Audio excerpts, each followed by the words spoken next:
Boa noite a todos. Se eu for baixando o tom, o pessoal do fundo, André, faz assim, ó, né? Levanta o tom. Hoje eu vim um pouquinho diferente, não trouxe, né, o computador, nem a apresentação, para me experimentar numa nova forma de trabalhar, né? E hoje o tema que a gente vai falar é sobre a influência oculta dos espíritos, certo? Se vocês me permitem, eu gostaria de ler o capítulo 8 deste livro, tá? Que se chama Cartas e Crônicas, do Irmão X, psicografado pelo Francisco Cândido Xavier. Esse aqui está disponibilíssimo na biblioteca para quem quiser levar para casa, assim como muitos outros livros também.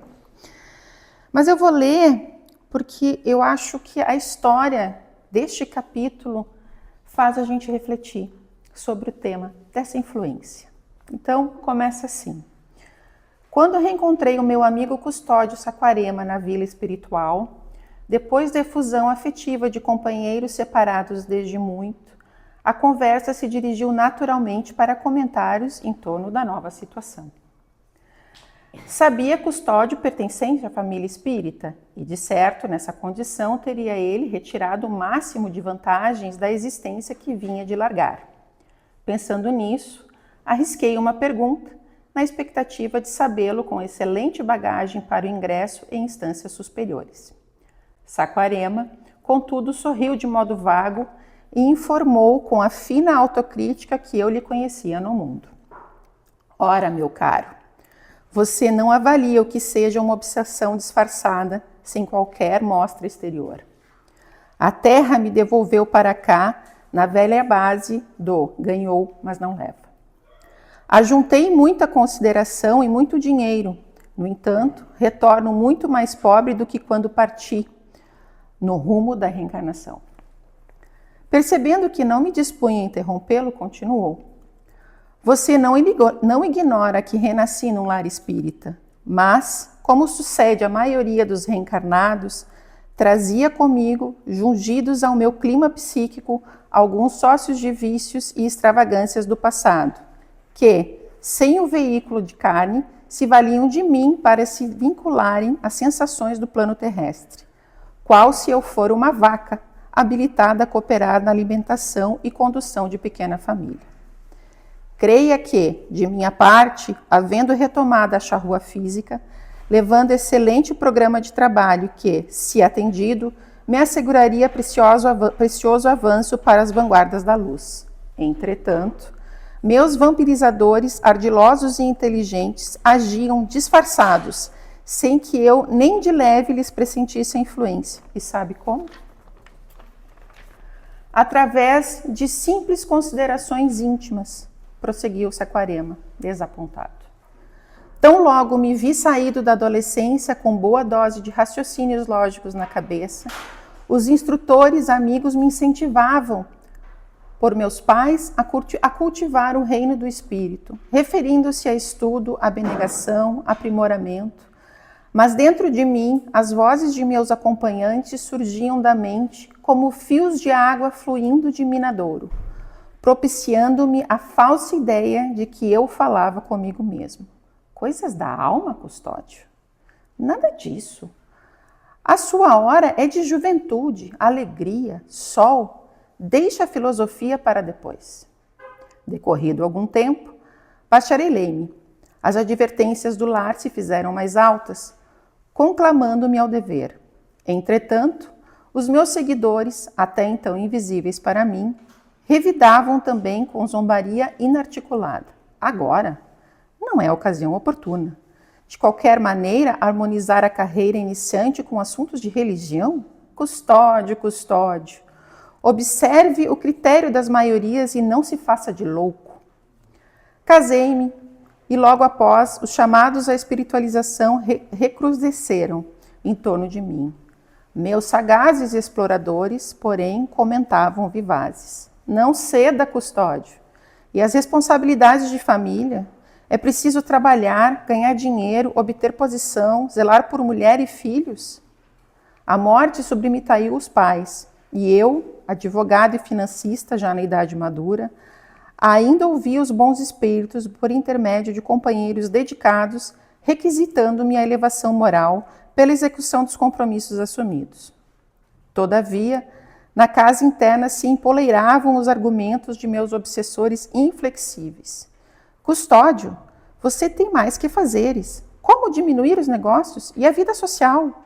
Pense na vida social, você não está preparado para a seara de fé. Em seguida, meu amigo, chegaram a velhice e a doença. Essas duas enfermeiras da alma que vivem de mãos dadas na terra. Passei a sofrer e desencantar-me. Alguns raros visitantes de minha velhice, transmitindo os derradeiros convites da espiritualidade maior, insistiam comigo, esperando que eu me consagrasse às coisas sagradas da alma. No entanto, dessa vez, os gritos dos meus antigos vampirizadores se altearam, mais irônicos, assoprando-me sarcasmo, quase se fora eu mesmo a ridicularizar-me. Você, velho Custódio, que vai fazer com você com o espiritismo? É tarde demais. Profissão de fé, mensagens de outro mundo. Que se dirá de você, meu velho? Seus melhores amigos falarão em loucura, senilidade? Não tenha dúvida. Seus próprios filhos interditarão você como sendo um doente mental, inapto à regência de qualquer interesse econômico. Você não está mais no tempo disso. Saquarema endereçou-me um significativo olhar e rematou. Os meus perseguidores não me serviciaram o corpo, nem conturbaram a mente. Acalentaram apenas o meu comodismo e com isso me impediram qualquer passo renovador.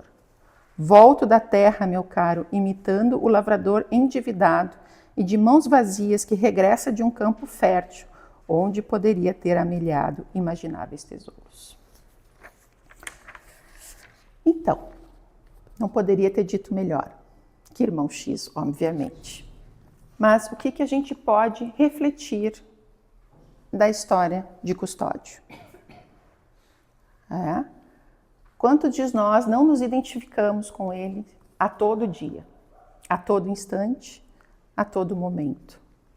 Me senti culpada de quinta-feira não ter vindo na doutrinária porque estava chovendo e com a desculpa do meu pé eu não vim.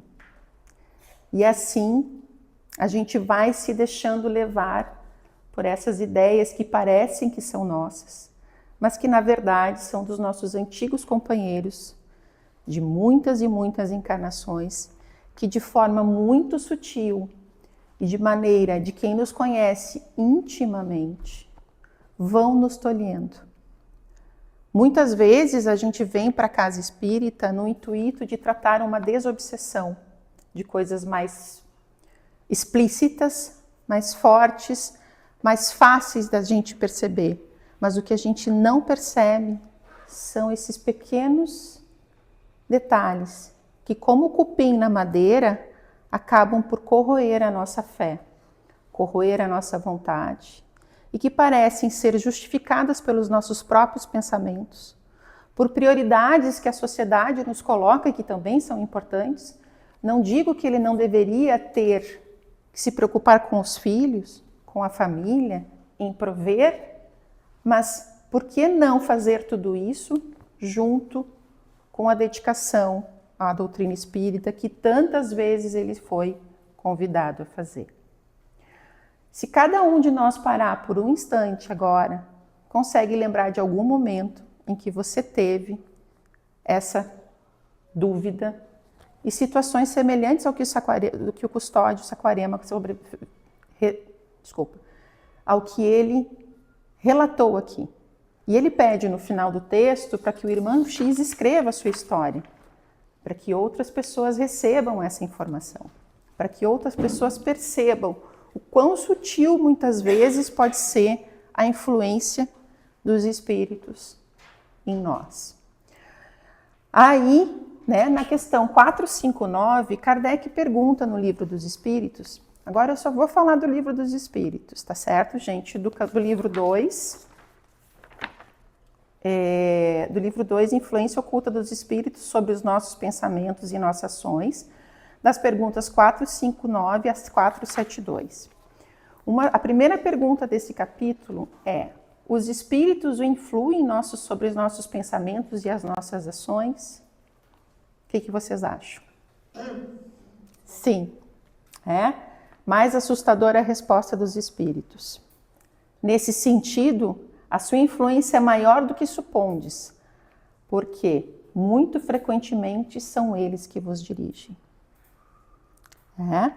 E aí existem situações em que a gente vive, uma esquina que a gente dobra antes, uma decisão de ir ou não ir, de se atrasar um pouquinho, muitas vezes sofre a influência da espiritualidade. Mas aí vocês podem perguntar, mas como eu vou saber se esse pensamento é meu ou não? Se é da espiritualidade me influenciando e se é espiritualidade, são bons ou não? Como a gente vai descobrir isso? Porque como fala a história do custódio, eles vão naquilo que é o nosso tendão de Aquiles. É o nosso orgulho, é a nossa vaidade, é as nossas prioridades disfarçadas de orgulho e egoísmo, de vaidade, que vão achando o caminho, como a água que se infiltra, para justificar para nós mesmos aquilo que parece ser certo. Nós, como os espíritos, nós temos os nossos próprios pensamentos, sim. Mas, em geral, se vocês pararem para refletir, geralmente temos dois pensamentos contraditórios. A espiritualidade diz que, em geral, o primeiro pensamento é nosso, o segundo é influência. Agora, como eu vou saber se é do meu guia, ou da espiritualidade amiga, ou dos meus antigos coleguinhas de gangue lá do passado? Como que vocês acham que isso acontece? Eu vou perguntar os que eu sei o nome, hein? Tô olhando para o André. Tu passou no Ed, André? O tipo de pensamento. Um mentor espiritual, um guia espiritual, não vai te convidar a fazer alguma coisa ruim. Não vai te induzir ou te sugestionar a alguma coisa que vai provocar o seu mal ou o mal de outrem. Jamais. É a partir do teor do pensamento que nós percebemos quem está influenciando. Mas aí eu pergunto para vocês, como é que ele chega em nós? O bom ou o nosso irmão inferior? Sintonia. Na maioria das vezes, os escritos vão dizer que é o que nós pensamos, é o que nós fazemos, que atrai as companhias que nós temos. Coisas simples do cotidiano que muitas vezes não percebemos. O que vocês assistem na televisão, geralmente? Vocês já pararam para perceber? Eu gostava muito de assistir um seriado que se chama CSI, que é um seriado de assassinatos e coisas extremamente pesadas. Na época eu era casada, o Mário, meu ex-marido, olhou para mim, parou, olhou assim: tu não é espírita? Ele não é espírita. Tu não é espírita? Sou. Como é que tu fica assistindo essas coisas de morte e assassinato na televisão? Eu fiquei olhando para ele. Nunca mais assisti.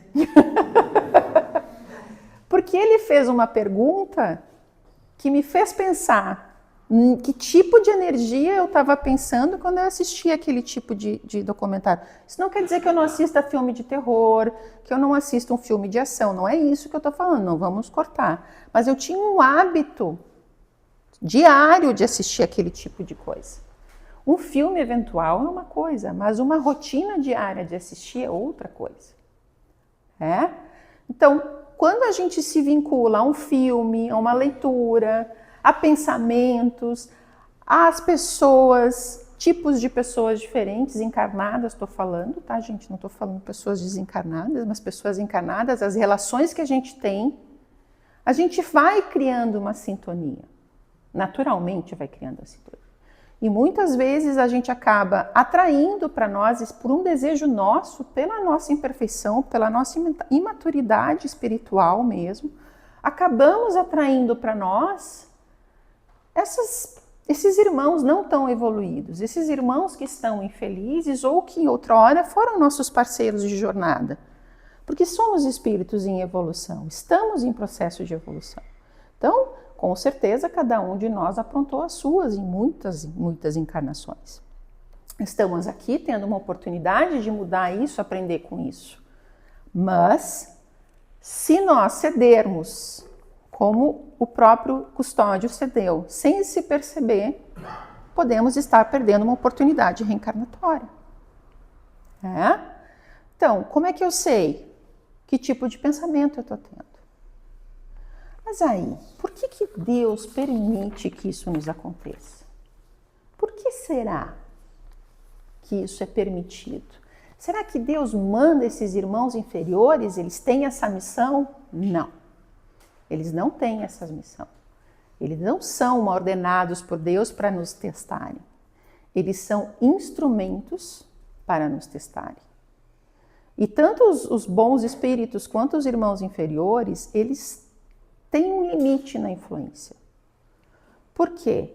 Tal como crianças, se eles influenciassem de forma que não parecesse que a decisão seria nossa, nós não aprenderíamos a caminhar sozinhos.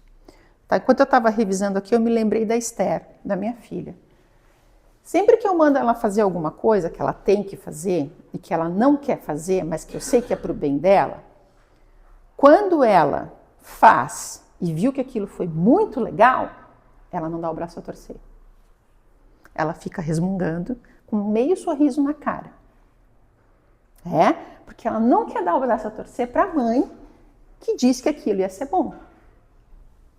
Então, eu lembrei o quanto nós, filhos de Deus, se não tivéssemos a segurança de estarmos tomando as decisões por nós mesmos, também não teríamos uma atitude como a da Esther. Não vou dar o braço a torcer para Deus de que aquilo era bom. Não. Mas a partir do momento em que eu tomo a decisão pelo bem, eu caminho mais firme. Eu sou testada na minha fé e caminho mais firme no caminho da bondade, de ter escolhas na direção do bem. No entanto, se eu fizer escolhas na direção oposta, assim também vou ter as consequências.